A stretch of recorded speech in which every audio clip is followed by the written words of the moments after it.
ఓం నమ శివాయ. శ్రీ మాత్రే నమః. అందరికీ నమస్కారం. Welcome to our channel Klinkara devotional world. Klinkara devotional world channel ఇప్పటి వరకు సబ్స్క్రైబ్ చేయకుండా ఎవరైనా ఉండుంటే దయచేసి సబ్స్క్రైబ్ చేయండి, లైక్ చేయండి, షేర్ చేయండి.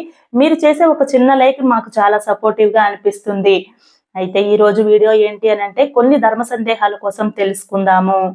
మొదటిది, స్త్రీలు నిత్య దీపారాధనకు తలస్నానం చేయాలా? ఈ అనుమానం చాలా మందిలో ఉంది. అయితే స్త్రీలు పాపిట్లో గంగాదేవి నివాసం ఉంటుంది. అయితే స్త్రీలకు మనం బొట్టు పెట్టుకుంటాం కదా, ఆ స్థానంలో గంగాదేవి నివాసం ఉంటుంది. పాపిట్లో కుంకుమను ధరించడం వలన గంగాదేవిని పాపిట్లో నిలుపుకొని ఉంటారు స్త్రీలు. కనుక తలస్నానం నిత్యం చేయవలసిన పని లేదు. కానీ వ్రతాలు, దీక్షలు చేపట్టినప్పుడు, ప్రత్యేక ఆరాధనలు, ముడుపులు కట్టేటప్పుడు, అలాగే దేవాలయాలు దర్శించినప్పుడు మాత్రం ఖచ్చితంగా తలస్నానం చెయ్యవలసిందే. అయితే రెండవది, తులసి మొక్కను ఎప్పుడు పెట్టుకోవాలి, ఎక్కడ పెట్టుకోవాలి? ఇది కూడా చాలా మందికి అపోహ ఉంటుంది, అనుమానం ఉంటుంది. తులసి మొక్కను పెట్టడానికి కార్తీక మాసం ఎంతో శ్రేష్టమైనది కనుక కార్తీక మాసంలో మనం తులసమ్మను పెట్టుకోవచ్చు. అలాగే మరొక మాసం కూడా ఉంది. ఆ మాసం వసంత నవరాత్రులు వస్తాయి కదా, అప్పుడు మనం పెట్టుకోవచ్చు. శ్రావణ మాసంలో కూడా మనం పెట్టుకోవచ్చు. తులసి మొక్కను పెట్టడానికి గురువారం, శుక్రవారం, శనివారం చాలా చాలా మంచిదని శాస్త్రంలోనే చెప్పబడింది. అయితే ఇంటికి తూర్పు, ఉత్తర, ఈశాన్యం దిక్కు ఉంటుంది కదా, అక్కడ మాత్రమే తులసమ్మను పెట్టాలి, ఇంకెక్కడా పెట్టకూడదు.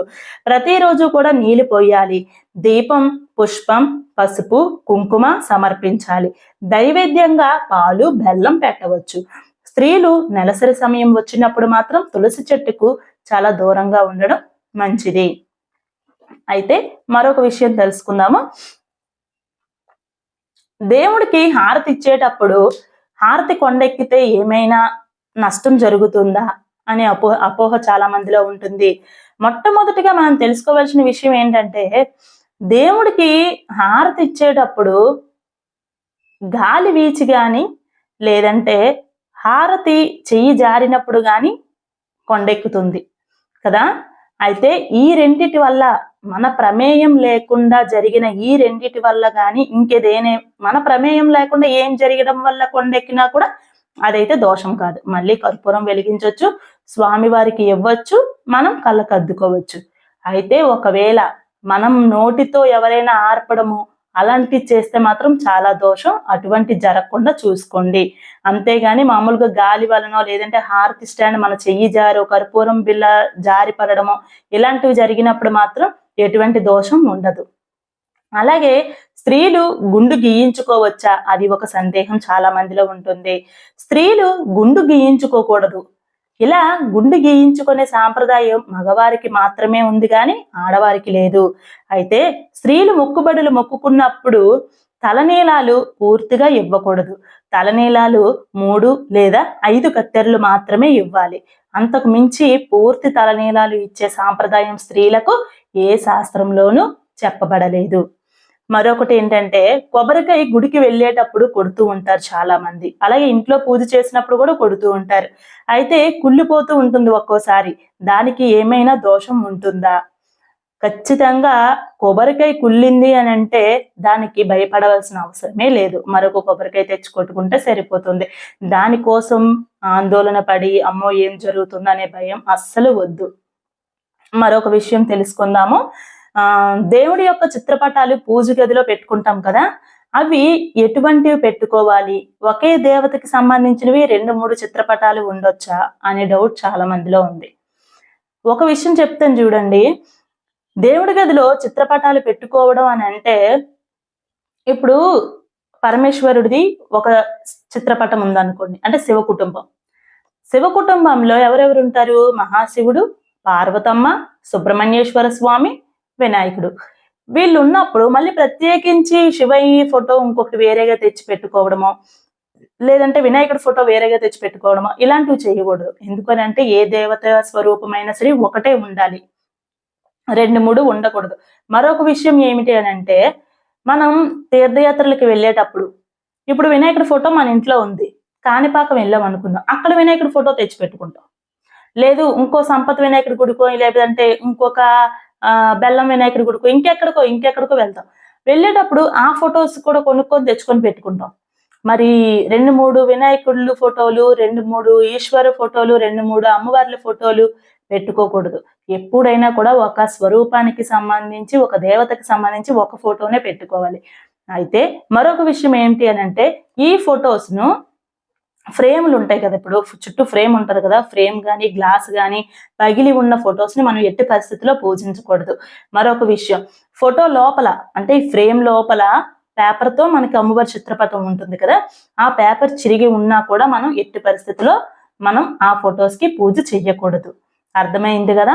ఫోటోస్ మాత్రం ఎక్కడికి వెళ్ళినా కూడా తెచ్చుకోకండి. ఆ అమ్మవారి రూపం అయితే పేర్లు వేరు గాని శక్తి, ఆ రూపం అమ్మవారి యొక్క ఏమంటారు ఆ తల్లి యొక్క చెప్తూ ఉంటారు కదా దైవత్వం మొత్తం అంతా కూడా ఒకటే కాబట్టి ఒక దేవతకి ఒక రూపం, ఒక ఫోటో సరిపోతుంది.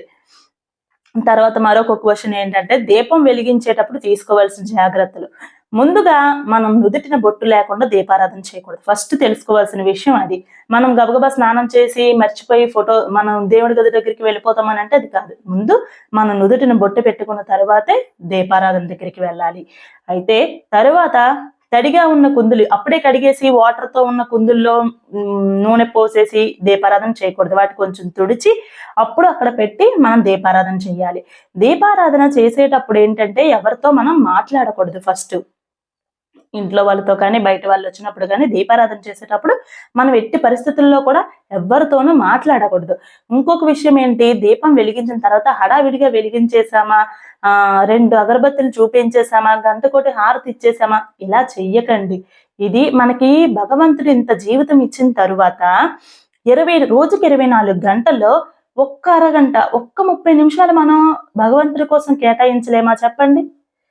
చెప్పండి. ఒక్కసారి ఆలోచించండి. మీకు మీరుగానే ఆలోచించుకోండి. భగవంతుడికి మనం ఒక్క 30 నిమిషాలు, అరగంటకు మించి మనం పూజ చేస్తామా?